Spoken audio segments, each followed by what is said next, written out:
Isran encapsulates the Dawnguard when he states, "Sleep is for the weak. It's all brawn and no brains," occupying the world's most conspicuous castle and advertising its whereabouts through envoys in every city. It's a wonder how this guild of vampire hunters survived a week. The armoured trolls, crossbows, and epic gear might woo you over, but plot holes, idiocy, and mismanagement undercut it entirely. Vampires universally have a weakness to fire. Their pale skin and ancient skeletons turn to ash when subject to concentrated flame. And yet fire is scarcely a part of the Dawnguard soldiers' arsenal. Seemingly no effort is given to recruiting mages whose pyromancy could eviscerate night dwellers with ease. Only one wizard joins the order, a blind moth priest, useless when it comes to anything other than deciphering Elder Scrolls. For authenticity's sake, there should have been quests where the Dawnguard sends delegations to the College of Winterhold asking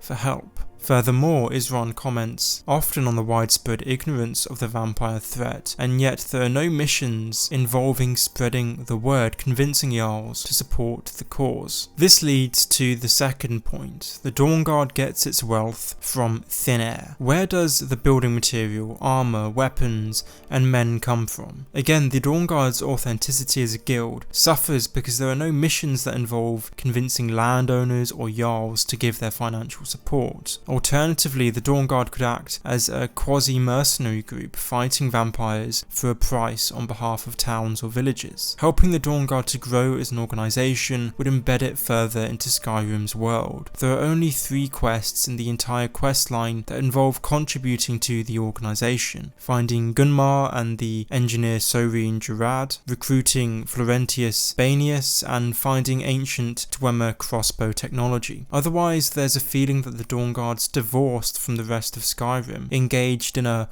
private war against vampires for which it has unlimited funding. There are precious few guilds in Skyrim that treat you as just another member. In every quest line, the player has a preeminent role, understandable considering they're the protagonist. However, it's immersion breaking when the player has to do all of the back-breaking work. As a point of comparison, Kingdom Come Deliverance does a good job of making you feel less exceptional. Your role as just another soldier is highlighted in the big battles, where you're accompanied by dozens of others. Skyrim's obviously different in that the Dragonborn is exceptional. Their innate affinity with the Thu'um gives them an edge over almost any opponent. And yet, it would have been nice to have participated in some missions that involve a contingent of Dawnguard soldiers at your back. The only such mission in the entire DLC is the final battle at Castle Volkihar, or the random encounters in the wilderness when you come across some vampires and Dawnguard fighting. The player is introduced to the Dragonborn DLC through an attempted assassination by some of Mirak's cultists. Similarly, the Dragonborn is alerted to the Dawnguard by a recruiter in a town telling them to head to the fort near Riften. This might seem sensible at first, but given how dire the vampire threat is, it hardly seems apt to simply shout out the location of their headquarters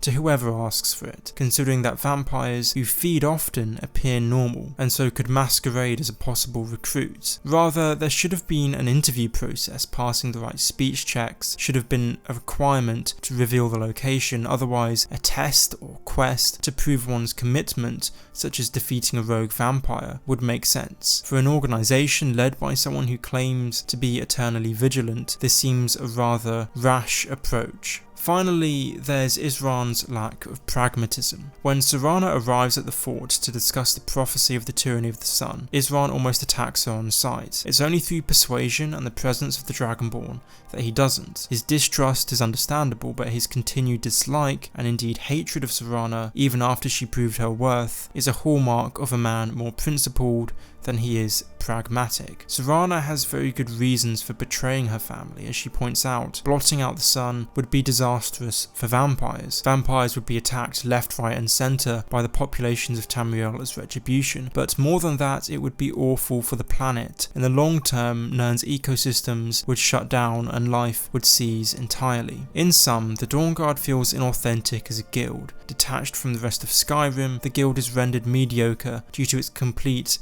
and utter focus on fighting the vampire threat alone.